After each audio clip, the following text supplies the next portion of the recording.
My name is Diapolo Lebohang Pegu. I'm based in South Africa. I am a senior research fellow and founding member of a think tank called the Trade Collective. The issues with the EPA have been there for a very long time, since the beginning, the inception of the so-called negotiations. And there are a few key issues that are very problematic. The one is that they purport to be building regional integration when in fact they are disintegrating existing regional economic blocks, which means basically then that countries which have always traditionally been in the same bloc, such as ECOWAS, SADC, East African Community, have now been carved up very awkwardly into different configurations for the benefit of the European Union. The second thing that's very problematic is that the EPA promotes dumping of European goods on African markets. Now this has got various impacts. Number one is that it can destroy local productive and manufacturing sectors such as textile sector, the fruit sector, the grain sector in various parts of our region. The third thing that's very difficult is that the economic partnership agreements really take away our nations away from ourselves.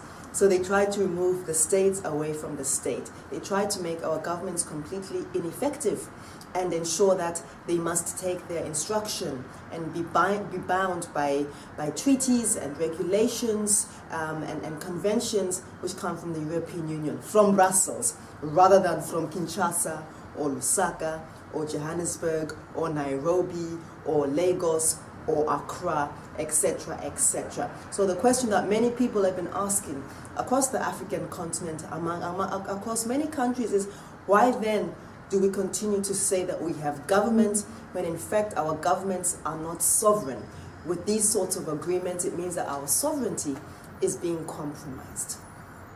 So some of the proposals that several civil society organizations and formations and progressive movements have made would be the following. We want to carve out alternative arrangements to the EPA. We want to ensure that we can promote intra-regional trade agreements and trade with other regions, but on our own terms. We want to ensure that we can protect our sensitive products. So the sensitive products are basically the ones which are the foundation of our economies, where we know that any competition from external markets would destroy local production, destroy local agriculture, destroy the local labor market, the ones which, for example, employ high amounts of local people.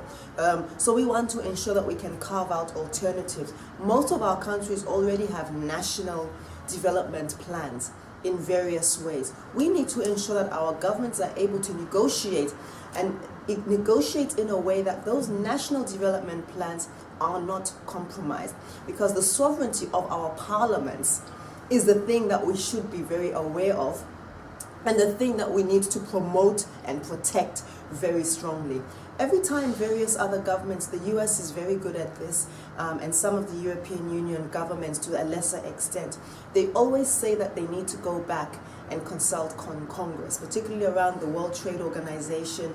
They always say they must go and consult with Congress. We also need to learn to go back and consult with our Congresses, put our parliamentary process to good use, to effective use, and use that as a very effective rebuttal against being forced and coerced into agreements which we don't actually agree with.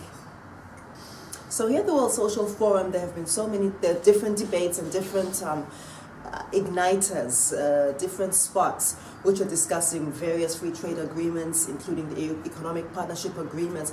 I think what it has done is perhaps to lift and galvanize momentum again. This has been a very long struggle, about 10, 12 years.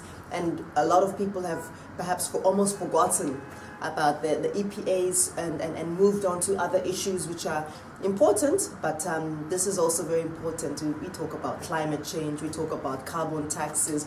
We've moved on to so many issues, and I think that this is a very important opportunity to bring the economic partnership agreement back onto the agenda, not only among progressive activists, not only among activist scholars, but also among progressive parliamentarians, policymakers, etc. And very useful and symbolic that This World Social Forum is taking place on the African continent, and it's always important that we ground our discourses in local contexts and immediate contexts.